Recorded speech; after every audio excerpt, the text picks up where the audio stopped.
Engage case episode 1 की starting में हमें एक लड़की को दिखाया जाता है जो कि कहीं जा रही रहती है। फिर वो एक घर के अंदर आकर के खाना बनाने लगती है। फिर हमें एक होटल को दिखाया जाता है जहाँ पे एक लड़का बैठ के खाना खा रहा रहता है और उसे खाना खाते हुए देख कर के एक लड़की कहती है, शू थोड़ा अच्छे से खाओ। जिसके बाद वो कहने लगती है, आखिरी बार तुमने कब काम किया था?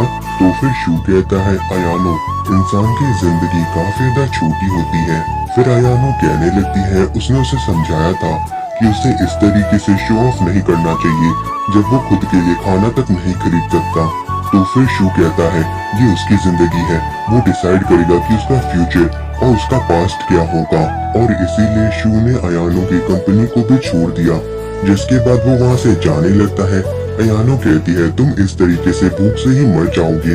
तो फिर शू कहता है, उसे फर्क नहीं पड़ता। जिसके बाद अयानो कहती है, अगर ऐसी बात है तो वो दोबारा उसकी मदद नहीं करेगी, चाहे वो भूख से ही क्यों ना मर जाए। तो फिर शू कहने लगता है, बस ये आखिरी बार है। आगे वो कहता है कि उन लोगों को अब काम की बात भी कर लेनी चाहिए। जिसके बाद वहाँ पे जाकर के अयानो शू का बिल भर देती है। फिर वो शू से पूछने लगती है कि आखिर वो उसे किस तरीके से कांटेक्ट कर सकती है। शू कहता है, उसने फोन का भी बिल नहीं भरा था, इसलिए उसकी कॉलिंग सर्विस को भी रोक दिया गया है। तो फिर अयानो उससे बिल लेकर के उसे कह देती है कि वो खुद भर देगी। जिसके बाद हमें दिखाया जाता है, शू अपने घर आ जाता है और वहाँ पे एक लड़की बैठी हुई रहती है और वो कहती है, शू तुम्हें आज आने में काफी देर हो गई। शू कहता है कि सारा, तुम इस तरीके से अंधेरे में मत बैठी रहा करो, मुझे तुम्हें देख करके काफी ज्यादा डर लगता है। तो फिर किसारा उसके पास आकर के कहने लगती है खाना खाने के लिए। तो फिर उससे शू कहता है वो काफी टाइम से घर पे खाना नहीं खा रहा है और उसने बाहर ही खाना खा लिया है। तो फिर किसारा कहने लगती है गलती उसकी है, वो एग्जाम का बहाना देके यहाँ पे नहीं आ रही थी, लेकिन वो फिर भी जैसे तैसे करके आज यहाँ पे आई और शू के लिए खाना बनाई, लेकिन अब उसे शू नहीं खाने वाला है। आखिर वो ये सब कुछ शू को बता ही क्यों रही है? इतना ज्यादा इमोशनल ब्लैकमेल होने के बाद शू भी खाना खाने के लिए मान जाता है और किसारा इससे काफी ज्यादा खुश हो जाती है। फिर किसारा कहने लगती है, अगर तुम्हें खाना खाने में दिक्कत हो रही थी तो तुम्हें मुझे बताना चाहिए था। तो फिर शू कहता है, तुम अपने एग्जाम में बिजी थी तो मैं तुम्हें यहाँ पे कैसे बुला सकता था इन सभी चीजों के लिए। उसके बाद किसारा शू से कहने लगती है, तुम्हें इन सभी चीजों के बारे में सोचने की जरूरत नहीं है, लेकिन मुझे फिर भी खुशी है कि तुम मुझे लेकर के चिंता कर रहे थे। जिसके बाद वो शू को हक कर लेती है और कहने लगती है कि तुम एक जीनियस हो, अगर तुम कुछ करना चाहो तो तुम्हें कोई भी हरा नहीं सकता है।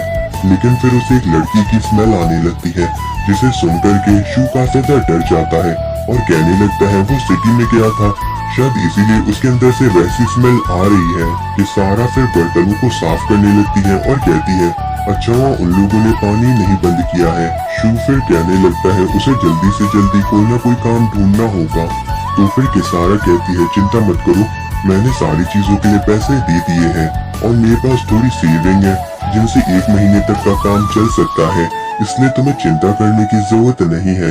शू ये सारी बातें सुन करके थोड़ा सा दुखी होता है, लेकिन तभी वहाँ पे एक ऑर्डर आ जाता है और शू कहने लगता है उसके पास अभी पैसे नहीं है।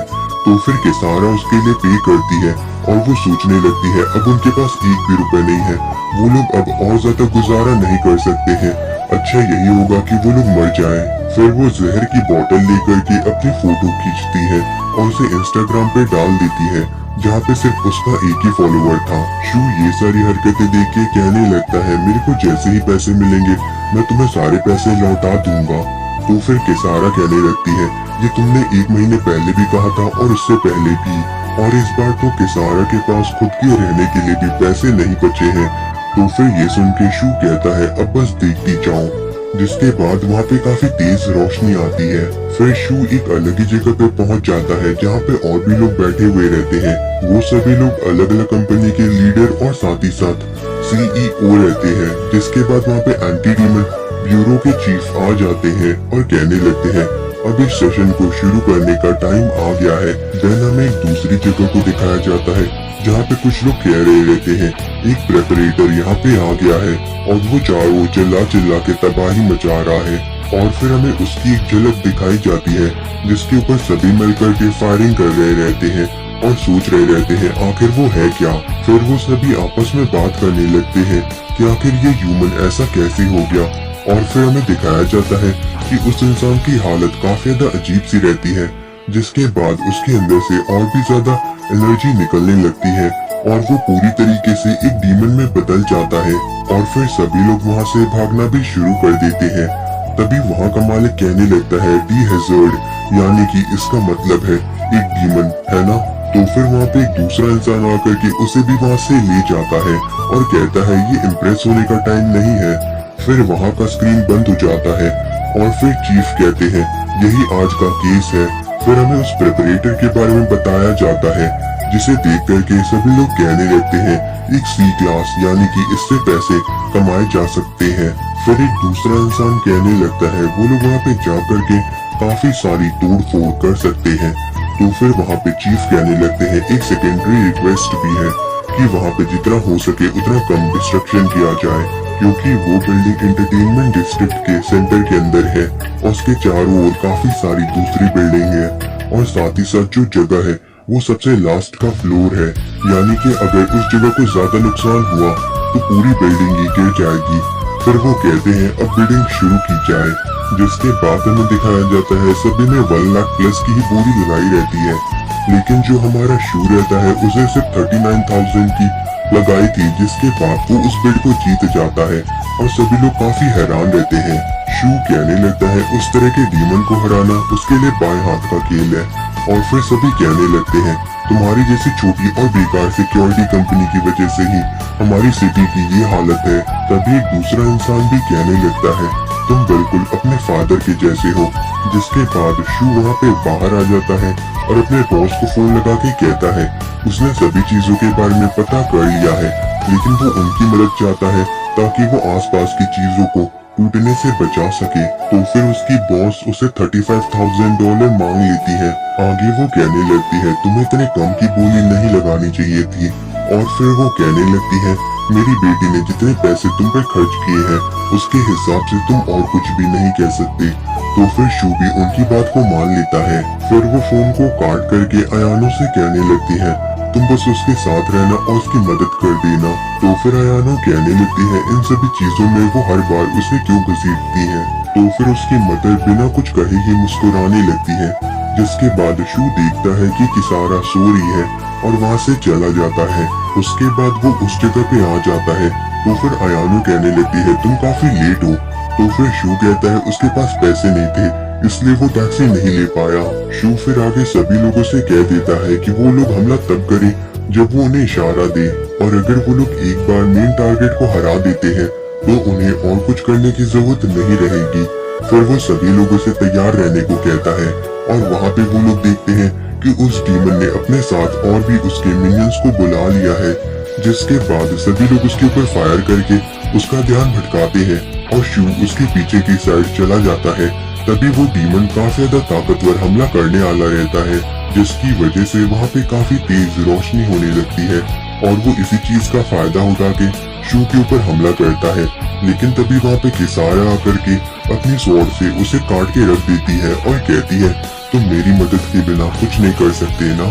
तो फिर शू उससे हाथ जोड़ के प्रार्थना करने लगता है और कहता है कि बिना किसारा के वो कुछ भी नहीं है, वो बिल्कुल सड़क छाप है।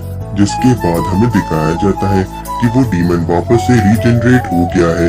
तो फिर एक इंसान कहने लगता है अयानो से कि उन्हें बैकअप को बुला लेना चाहिए। तो वो कहती है उनके पास पैसे नहीं है, और अयानो को ये कहते हुए अच्छा तो नहीं लग रहा है, लेकिन किसारा के होते हुए कोई भी दुश्मन उनका कुछ नहीं कर सकता। जिसके बाद शू कहता है किसारा मैं तुम पर भरोसा कर रहा हूँ। किसारा फिर आगे जाके हमला करती है। वो हमला काफी ज्यादा ही ताकतवर रहता है, लेकिन उसके बाद किसारा आकर के जमीन पे गिर जाती है। शू कहता है आखिर क्या बात है। तो किसारा कहने लगती है उन लोगों ने 3 महीने से रिचुअल नहीं किया है। तो फिर शू कहता है अयानो से कि वो थोड़े टाइम तक चीजों को संभाल ले, और फिर वो किसारा से कहता है कि वो इस डीमन को किसी भी कीमत पे हराना चाहता है और उसके लिए उसे किसारा की ताकत की जरूरत है। तो फिर किसारा कहने लगती है यानी उसके प्यार की ताकत की वजह से किसारा को अब ताकत मिलेगी। जिसके बाद वो दोनों एक दूसरे के करीब आकर के किस कर लेते हैं और शू की हालत थोड़ी खराब होने लगती है। अयानो तभी कहने लगती है कि और कितना टाइम लगेगा, जिसके बाद हमें दिखाया जाता है कि सारा को जो कि धुएं में से बाहर निकलती है और वो पूरी तरीके से ही एक डीमन के अंदर चेंज हो गई थी। बाकी सभी डीमन किसारा की ओर हमला करने को आते हैं और किसारा ये देख कर के मुस्कुराती है। फिर वो एक ही झटके में उन सभी को काट के रख देती है और फिर हमें दिखाया जाता है शू को, जो कि थोड़ी देर के लिए वहीं पे बेहोश हो गया था और उसके हाथ के अंदर भी कुछ अजीब सा बना हुआ था। जिसके बाद हमें दिखाया जाता है कि सारा को, जो कि अयानो से कहने लगती है, वो भी इसी इंडस्ट्री के अंदर काम करती है। आगे वो कहने लगती है कि शू के घर आने पे जिस लड़की की स्मेल उसके अंदर थी वो तुम्हारी थी ना। और फिर वो काफी ज्यादा गुस्सा हो जाती है क्योंकि शू ने उससे झूठ बोला था। आगे वो कहने लगती है कि आजकल चारों ओर बिल्लियां हैं जो कि दूसरों की चीजों को चुराती हैं और फिर वो एक और डीमन को मार देती है। जिसके बाद वो दोनों खुद ही एक दूसरे में लड़ना शुरू कर देते हैं। उनकी लड़ाई काफी ज्यादा ही इंटेंस होती जा रही रहती है और किसी को भी समझ में नहीं आ रहा रहता कि उन्हें क्या करना चाहिए। बाकी सभी लोग सोचने लगते हैं कि उन लोगों को इस तरह की लड़ाई में नहीं पड़ना चाहिए, लेकिन शू उनके बीच में जाकर के उन्हें रोकने की कोशिश करने लगता है और किसारा से कहता है कि वो भी शांत हो जाए, वो लोग घर चल के इसके बारे में बात करेंगे। तो फिर किसारा कहती है वो हमेशा ही घर आने पे थका हुआ रहता है। फिर वो अपनी तलवार को शू के सामने रख के कहती है, शू मुझे सबूत दिखाओ हमारे उस कॉन्ट्रैक्ट का। शू कहने लगता है आखिर किस तरह का सबूत। तो फिर किसारा कहती है मुझे अपने घर की स्पेयर की दो। ये सुन के शू कहने लगता है तुम तो दीवार के आर पार जा सकती हो ना, तुम्हें इसकी क्या जरूरत। लेकिन किसारा कहती है ये बिल्कुल अलग चीज है और फिर उसे शू चाबी दे देता है, जिसे देख करके किसारा काफी ज्यादा ही खुश हो जाती है। चाबी को लेने के साथ ही किसारा आगे दौड़ते हुए काउंटिंग करना शुरू कर देती है और फिर शू भी जा करके एक झालर पे लटक जाता है और काउंटिंग करता है। फिर वो अपना एक बहुत ही ज्यादा ताकतवर हमला करता है, जिससे वहाँ पे चारों ओर तबाही हो जाती है और वो मॉन्स्टर पूरी तरीके से खत्म हो जाता है। फिर किसारा जा करके शू के ऊपर चढ़ जाती है। शू तभी उस मॉन्स्टर के सर को उसके पास ले आता है। किसारा उसके अंदर हाथ डाल करके उसकी सारी की सारी एनर्जी ले लेती है और वो फिर कहती है कि वो लोग घर चलने के बाद एक दूसरे से अच्छे से बात करेंगे। लेकिन तभी वो बिल्डिंग ढहना शुरू कर देती है। शू कहता है उन्हें जल्दी से जल्दी यहाँ से बाहर निकलना होगा। फिर हमें किसारा को दिखाया जाता है जो कि पूरी तरीके से सीरियस रहती है, जिसके बाद वो बिल्डिंग के सभी गिरने वाले टुकड़ों के छोटे छोटे टुकड़े कर देती है ताकि नुकसान कम से कम रहे। ये सब कुछ देख करके अयानो सोचती है एक बी रैंक डीमन उसके सामने कुछ भी नहीं है, क्योंकि किसारा खुद एक A rank super class demon है। किसारा फिर हवा के अंदर उड़ते हुए बहुत ही ऊपर आ जाती है